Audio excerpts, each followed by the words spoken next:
Hello friends, मैं हूं आपका डॉक्टर मित्र। मेरा नाम है डॉक्टर जी के शर्मा और मैं हूं MBBS MD फिजिशियन।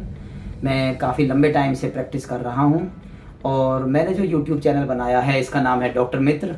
इसको बनाने का जो रीज़न है वो है लोगों को ज़्यादा से ज़्यादा जानकारी दी जाए बीमारियों के बारे में, और आपके अपनी भी कोई क्वेरीज रहें तो मेरे व्हाट्सअप नंबर पे जो कि स्क्रीन पे नज़र आ रहा है उस पर आप अपनी क्वेरीज को डाल सकते हैं। उस क्वेरी का जवाब with in 24 hour free of cost हमारे विशेषज्ञों द्वारा दिया जाएगा। तो आज का हमारा टॉपिक है जिस पे मैं जानकारी देने वाला हूँ वो है हार्ट अटैक। हार्ट अटैक आप लोगों ने काफ़ी सुना होगा, कई बार सुनने में आया भाई अचानक किसी को हार्ट अटैक हो गया, सडनली कोई किसी की डेथ हो गई तो आप सुनते हैं हार्ट अटैक हो गया। इसको हमारी भाषा में मायोकार्डियल इन्फार्क्शन भी बोला जाता है। तो अब हम जानकारी देते हैं हार्ट अटैक एक्चुअल में होता क्या है। तो हार्ट अटैक का मतलब होता है हमारा जो हार्ट है उसके अंदर 3 नसें होती हैं जिनके द्वारा हार्ट को ब्लड सप्लाई दिया जाता है। एक्चुअल में तो हमारे पूरे शरीर में जो हम जिंदा हैं उसका वजह ही है कि हमारे पूरे शरीर में खून की सप्लाई होती है, ब्लड सप्लाई होती है, जिसकी वजह से हम जिंदा रहते हैं। उसी तरह से हमारा हार्ट भी, हमारे हार्ट के अंदर 3 नसों से खून की सप्लाई होती है जिसकी वजह से हमारा हार्ट काम करता है। अगर उसमें से अचानक किसी भी नस के अंदर खून का ब्लॉकेज हो जाए, यानी कि उसमें क्लॉट बन जाए किसी वजह से, तो वो नस ब्लॉक होने की वजह से हार्ट का वो हिस्सा हमारा डैमेज हो जाएगा, डेड हो जाएगा, जिसको हम हार्ट अटैक बोलते हैं। तो इसलिए हार्ट अटैक का मतलब ये ना समझा जाए कि हार्ट अटैक मतलब एक्सपायर होना जरूरी है या ये सडन कार्डियक डेथ है। डेथ नहीं होती उसमें, क्योंकि कुछ हिस्सा डैमेज होता है हार्ट का, तो बाकी हिस्सा काम करता है। इसकी वजह से पेशेंट को बचाया जा सकता है। तो हार्ट अटैक के लक्षण क्या होते हैं, अब मैं आपको बताता हूँ हार्ट अटैक के लक्षण क्या होते हैं। हार्ट अटैक के लक्षण होते हैं सडनली छाती में तेज दर्द का होना, सफोकेशन होना, सांस घुटना, पसीना आ जाना, घबराहट होना, बेचैनी होना, जबड़े में दर्द हो जाना, कंधों में दर्द हो जाना और अचानक से सांस फूलने लग जाना। यहाँ तक कि किसी किसी को तो लक्षण होते हैं कि पेट में ऊपर की तरफ दर्द होना, जिसको लोग कई बार समझते हैं पेट का दर्द हो रहा है। तो मैं आपको यही बताना चाहूँगा कि हार्ट अटैक को आप ऐसा ना समझें, इसमें कई तरह के लक्षण होते हैं जो कई बार हमें किसी और बीमारी से भी कंफ्यूज होने का डर होता है और जिसकी वजह से लापरवाही हो सकती है। तो इसलिए हार्ट अटैक का जो पहला ध्यान रखने का है, जो भी मैंने लक्षण बताए हैं इन पर ध्यान दें, और ऐसा कुछ भी अगर नज़र आता है तो विशेषज्ञ से तुरंत संपर्क करें, अदरवाइज ये जानलेवा हो सकता है। और कई बार ऐसा होता है कि बहुत सारे पेशेंट हॉस्पिटल पहुंच ही नहीं पाते हैं और हार्ट अटैक की वजह से वो पहले से ही एक्सपायर हो जाते हैं, घर पे ही एक्सपायर हो जाते हैं या रास्ते में एक्सपायर हो जाते हैं। तो इसकी कॉम्प्लिकेशंस क्या हैं। हार्ट अटैक एक नस ब्लॉक हुई है हार्ट की, उसका जरूरी नहीं है कि हर कोई एक्सपायर होगा। इसमें बचाया जा सकता है, जान बचाने की इसमें काफ़ी पॉसिबिलिटी होती है। लेकिन अगर फिर भी हमने डिले किया या कई बार अपने आप भी कॉम्प्लिकेशंस हो जाती है बिना डिले करे भी, जिसमें एक तो है sudden cardiac death. Sudden cardiac death का मतलब है कि हार्ट अटैक हुआ और सडनली पेशेंट एक्सपायर हो गया। दूसरा होता है हार्ट का इर्रेगुलर चलना। इर्रेगुलर का मतलब है अरिथमियाज हो जाते हैं। और एक होता है हार्ट फेलियर। कई बार हम कहते हैं कि भाई हार्ट फेल हो गया उसका। तो हार्ट फेलियर का मतलब है कि जब हार्ट अटैक होगा या नस ब्लॉक हो जाएगी तो उसकी वजह से हार्ट अच्छे से पंपिंग नहीं कर पाएगा। पंपिंग का हार्ट का काम होता है, जब वो पंपिंग नहीं कर पाएगा तो उसकी वजह से हार्ट फेलियर में चला जाएगा। तो ये तो है हार्ट अटैक होने के बाद कॉम्प्लिकेशन जो हो सकती हैं। तो अब मैं आपको बताता हूँ कि क्या ऐसी इन्वेस्टिगेशंस हैं जिससे हार्ट के बारे में पता लगता है। तो हार्ट के जो इन्वेस्टिगेशंस हैं जो डॉक्टर करते हैं जिससे उनका पता लगता है, तो रूटीन इन्वेस्टिगेशंस हैं। मेनली ECG में काफ़ी हद तक ये डिटेक्ट हो जाता है।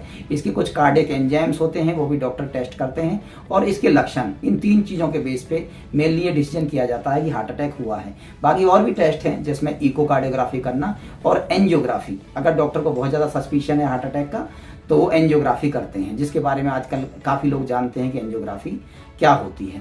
तो इसका जब डायग्नोज हो जाएगा तो डायग्नोसिस के बाद हमने ट्रीटमेंट क्या करना है। तो ट्रीटमेंट इसमें एक तो सिंपल मेडिकल ट्रीटमेंट हो सकता है दवाइयों द्वारा, जो कि डॉक्टर ही करेंगे।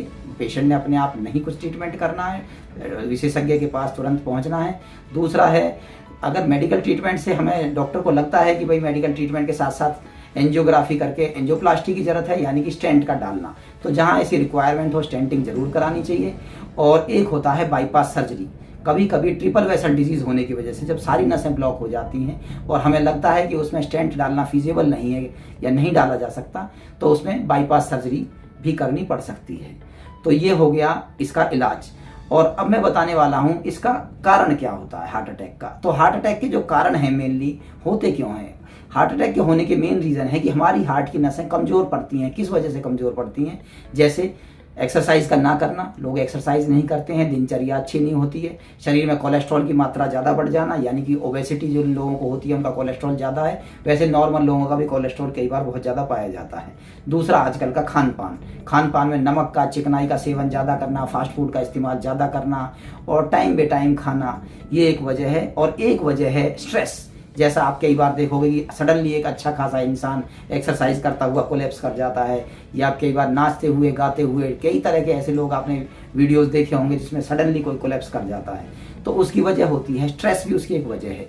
ओवर एक्सर्शन, स्ट्रेस, जिंदगी को ठीक से ना जीना, अपनी सात्विक प्रवृत्ति नहीं रखना, हमेशा तनाव में रहना, गुस्से में रहना, ये इस तरह की जो कंडीशंस हैं इनसे हमें बचना चाहिए। यही वजह होती है हार्ट अटैक होने की।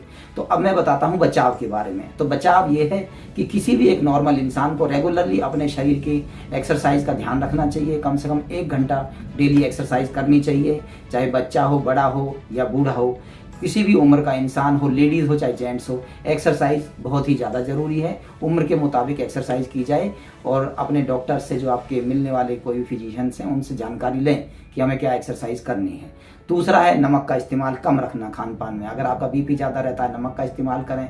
आपको शुगर है तो आप मीठे का इस्तेमाल ना करें और चिकनाई का मात्रा खाने में कम रखें। इसकी जो प्रीडिस्पोजिशन है मेनली जो होता है, ये ओबेसिटी की वजह से होता है, वजन ज़्यादा होने की वजह से, या ब्लड प्रेशर की वजह से, या शुगर की वजह से। कहने का मतलब है कि बहुत सारी ऐसी बीमारियां हैं जो हमारे हार्ट को कमज़ोर बनाती हैं। तो हमें कोशिश करना है उन बीमारियों से बचना है। और एक है तनाव, हमें तनाव से बचना है, तनाव मुक्त रहना है। हर किसी छोटी छोटी बात पे क्रोध करना या अपनी ज़िंदगी को ख़राब करना, ठीक से दिनचर्या का ना रखना, हमेशा स्ट्रेस में रहना, इससे हमें बचना चाहिए। और योग करना एक सबसे अच्छा एक तरीका है जिससे हमारे दिल दिमाग को काफ़ी शांति मिलती है। तो योग का हमें काफ़ी ज़्यादा अभ्यास करना चाहिए और जो योगा सिखाने वाले लोग हैं उनके हमें हमेशा टच में रहना चाहिए, वो हमें ये चीज़ें सिखा सकते हैं।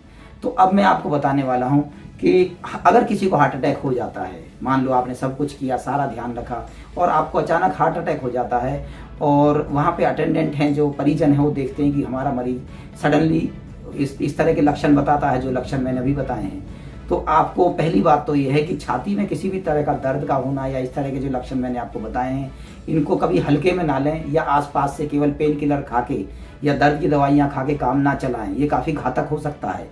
कई बार हम ऐसा सोचते हैं चलो दर्द की दवाई ले लेते हैं, कोई बात नहीं, कल चले जाएंगे, परसों चले जाएंगे। अगर वो गलती से हार्ट अटैक हुआ तो हो सकता है कि वो आधे घंटे के अंदर या 10 मिनट के अंदर पेशेंट की जान चली जाए। तो इसलिए आपको तुरंत जो भी लक्षण मैंने इसमें बताए हैं शुरू में हार्ट अटैक के बारे में, कोई भी लक्षण आपको नज़र आता है तो तुरंत आपको हॉस्पिटल जाना चाहिए इमीडिएटली, बिना किसी आलस को करते हुए। तो ये तो है बचाव जिससे। और दूसरा अब मैं बता देता हूँ कि आपको करना क्या चाहिए। ये तो हो गया, लापरवाही नहीं करनी चाहिए, लेकिन करना ये चाहिए कि अगर किसी को हार्ट अटैक हो जाए और किसी मरीज की सांस रुक जाए सडनली और उसकी पल्स भी आनी बंद हो जाए, तो आपको एक चीज़ को सीख लेना चाहिए, उसको हम बोलते हैं CPR यानी कार्डियोपल्मोनरी रिससिटेशन। उसका मतलब होता है कि मरीज को बेहोश हो जाने पे मुंह द्वारा सांस देना और छाती पे कंप्रेशन करना। तो ये CPR का टॉपिक काफ़ी डिटेल टॉपिक है।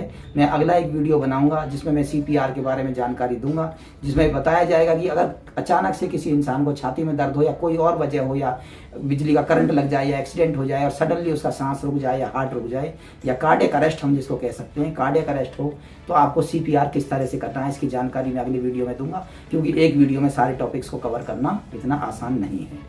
तो मेरा जो कहना है वो ये है कि आप अगर किसी भी तरह की आपको प्रॉब्लम्स हैं तो आप मेरे YouTube चैनल पे कांटेक्ट कर सकते हैं, अपनी क्वेरीज को मेरे WhatsApp नंबर पे डाल सकते हैं, उस पर आपको तुरंत जवाब दिया जाएगा। आपको मेरा वीडियो कैसा लगा उसको ज़रूर कमेंट करें। मेरे वीडियो को अगर अच्छा लगा तो लाइक करें, शेयर करें और YouTube चैनल को सब्सक्राइब करें। Thank you for patience listening. Thank you.